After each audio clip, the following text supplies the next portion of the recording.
Welcome back to That Dad Guy. It is May 31st, 2023, last day of May, and it's just beautiful out. It's been a long time since I've done a walk around with you of what's happening in the yard, so I thought I might show you what's coming back to life since the winter time. You can see I've got my cherry blossom tree in the back. I'll flip the camera around so you can see a little bit better, and we'll see what's happening. And then at the end, I want to show you some postcards that my daughter brought back from Montreal.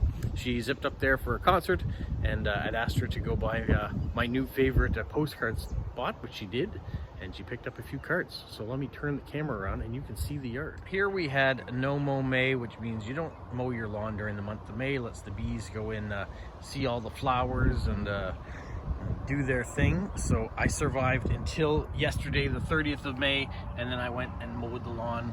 It looks much better. I knew today was going to be hot, tomorrow even hotter, so I wanted to get it done because it was getting really long. But you can see there I've got some violets. My lawn was covered in violets, dandelions. There's one of the dandelions that has already turned to seed, so it is gone. There you can see my beautiful fake cherry tree, or faux cherry tree, not fake, it is a tree. It's got beautiful colors. This is the time when it's really beautiful, beautiful. And then everything goes on the ground. See, look at the lawn. Can't you see all the violets that are there? Intermixed with wild strawberries. So not really much of a lawn, it's more weeds, or more of a, almost a garden, a whole lawn of garden. But there I've kept the violets around the tree. Come over here, we can see the tulips. They look fantastic. I know a lot of people's tulips have already turned. Mine were kind of late coming up. I have some weeding to do. You can tell already that there's some dandelions there. I got some hostas coming up. Some nice white ground cover. There's a few different ones around. Different here, you can see this purple ground cover in the baskets that my mother had. And around here you can see all the violets are everywhere. The trees all have their, or bushes all have their greenery on them now, which is new last little while. Same with the trees, with the leaves. It's all sprouted within the last week or two. There's still some. This one here, you can see all the leaves are at the top. All the bottom is dead, so I'm gonna have to prune off a lot of that. It just didn't survive, part of it. Some of it's because it's in this maze I've created, so it's not getting enough sunlight, but it needs to definitely be pruned out. So you can see here, look, it's all dead in there. I don't know what to do about that. But the outside is huge. When we first moved in here, that corner thing was about the height of that light, and now it is well up above the roof. All right, let's go on this side of the house. You can see the kiwis and grapevines are already getting all their leaves. We've got some nice yellow covering in there. We've got some bleeding hearts that are all in bloom down here. Nice colors going on. There's one purple flower left in there. There were a few red tulips that came up. They're already past their prime. This is a black currant bush. It hasn't started, well, it's kind of started a little bit, but there's lots of dead stuff in there. It really needs to be pruned right back. These are high bush blueberries, and this is a apple tree. See, the blossoms are on it. It's almost the point where the blossoms all blown off. That's coming to an end. Here there's a cherry tree, a Japanese maple, and a plum tree. Same thing again, you can see the flowers are almost at the end, so they've gone quickly. What else do we have back here? We've got rhubarb. We've got rhubarb and wild raspberries. This purple flower, I had it in the front. I don't know how it's made its way to the back, but it has. The birds have picked it up along the way. There's more raspberries in here intermixed with all the grapevines that are just starting.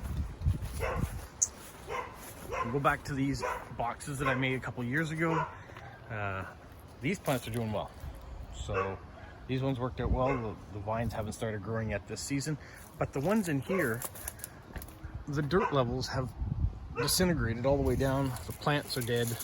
So I bought more dirt. I'm gonna fill these boxes back up, take out these plants, put in some new plants. This one has a little bit of growth left on it, so it might be able to be saved.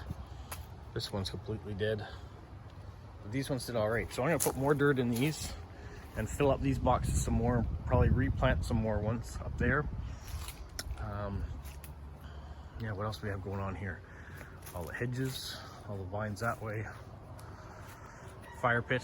We're not using the fire pit right now because there's a fire ban on with all the forest fires that are happening here in eastern Canada. Outside of the city of Halifax in Nova Scotia, they're having terrible fires going on right now. And even in St. Andrews, New Brunswick, they've been having wildfires. So for right now, no fires. There you can see some of the dirt that I bought. There's some here in the front, or some in the back and some in the front. Oh, look right here.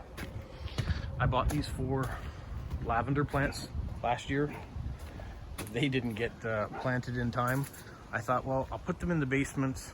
I'll water them periodically. Maybe they'll go into hibernation and they'll be saved for the spring. Didn't work out. So yeah, unfortunately, if I want lavender plants, I'm gonna have to buy some new ones. Here's a great view of the apple tree. Really looks good from this angle. There's Maisie over there saying, oh, not Maisie. Hi. Going to the vines here. Let's see if we can find any tulips left. Nope, they're all gone. You can see, here's where the tulips were. They come to their end back here. At least we got the beautiful ones in the front. I've got my bags of long clippings that I did from yesterday. So that's what we have going on now. So let me show you the postcards that Dea sent. All right, back in the office where the postcards are. I asked her to go get me postcards, and she did. And these are the long ones.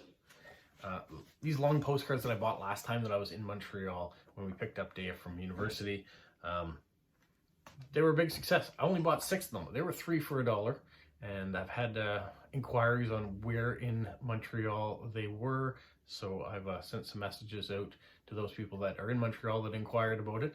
And they didn't buy all the postcards on me, which was good, because I went and I asked Dea when she was there to go get me 60, which I guess when she asked for 60, they thought she was a bit crazy, but that's only 20 bucks. So that's a good deal.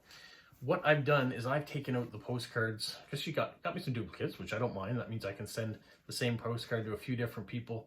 But I love the fact that it's this big. So you put the address here, you have washi tape, you can have some stickers, you can have a real nice and long message inside, or you can put a bunch of beautiful stamps across the top. I really like postcards this size. And the ones that I've mailed off all 6 that I had before. And the ones that have already reached their destinations, I've gotten there in good condition. I was worried about whether or not they'd get bent or folded around in the machines. They haven't so far anyway, so knock on wood that it continues that way.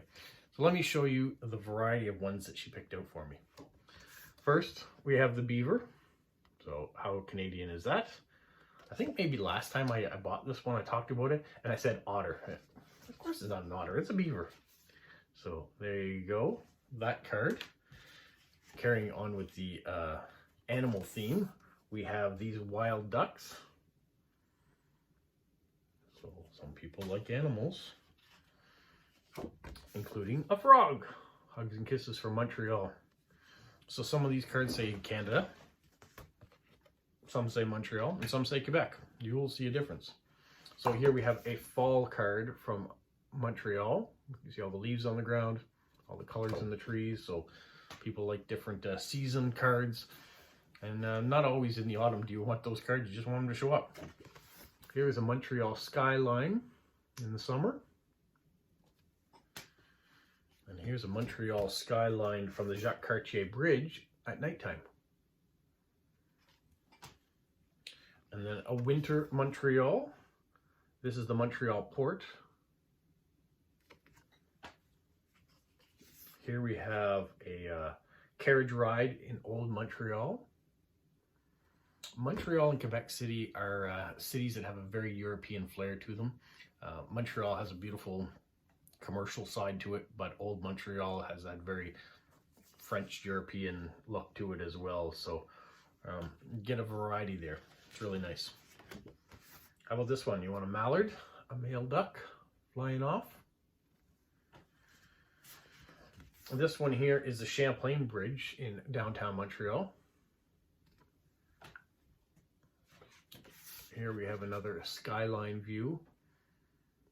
This looks like it's probably taken from the top of Mount Royal, which is a beautiful park and great hiking trails around and lots of things to see. I did a video last summer when I was in Montreal, so if you want to look at that, you can see a bit of that as well. Here we have Old Montreal along the St. Lawrence River.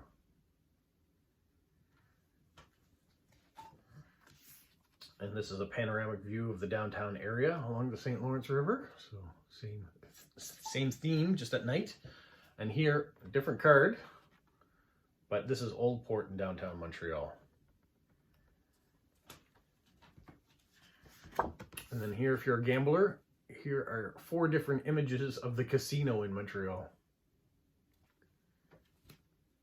Then moving on to Quebec City, we have this one, the panoramic view of Quebec, with Chateau Frontenac right there, which has a really cool funicular going up to it. So if you like different modes of transportation and all the cobblestone streets around it, look really nice.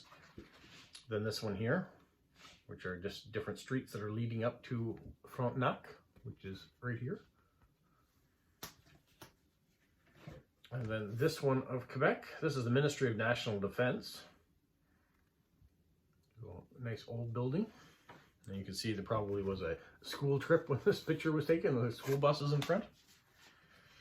And then this one here, the Montmorency Falls and the cable car that runs up. And then finally, we have a version of the Quebec flag.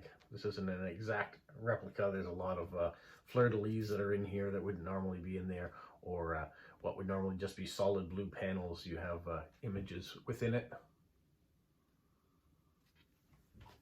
So those are the variety, and those are them all together. So if you're a pen pal of mine, or maybe it's on your wish list and you're a post-crosser that I get the name of, yeah, expect to see some of these long cards showing up in your mailbox. I'm looking forward to sending them out, being able to write a longer message rather than just something quick about the weather or what I'm doing that day. Sometimes these allow me to elaborate a little bit more than the little bit of space that I have. So thank you, Dea, for picking these up for me. And yeah, I look forward to post-crossing and mailing these ones off in the next few months. I don't know how long it's going to take me to mail off 60 of these cards, because I don't just mail these off. I still have a drawer over here full of other postcards that are going to fit people's wishes and demands. No, demands is the right word. Wishes and desires. How about that? So that's that today. A little bit of post-crossing, a little bit of outside nature, showing you what spring looks like. It is about 25 degrees here now, going up to maybe 27 with the humidity probably around 30. And then tomorrow with the humidity, they're looking at maybe 33 or 34. So it's going to be another beautiful day. Beautiful for us, but for the people that are experiencing wildfires, they are desperately waiting for the rain that is scheduled to come on Friday. So before that, we have our fingers crossed and hopes and prayers out to all the people that are fighting those fires to get things under control and protect the lives that are in danger. So that, on that note, I'm going to wish you well, and we'll see you at the next video. So have a magical week. What, Polo? You say like, subscribe, share, and tell all your friends. Who's a good boy? Who's a good boy? Bye.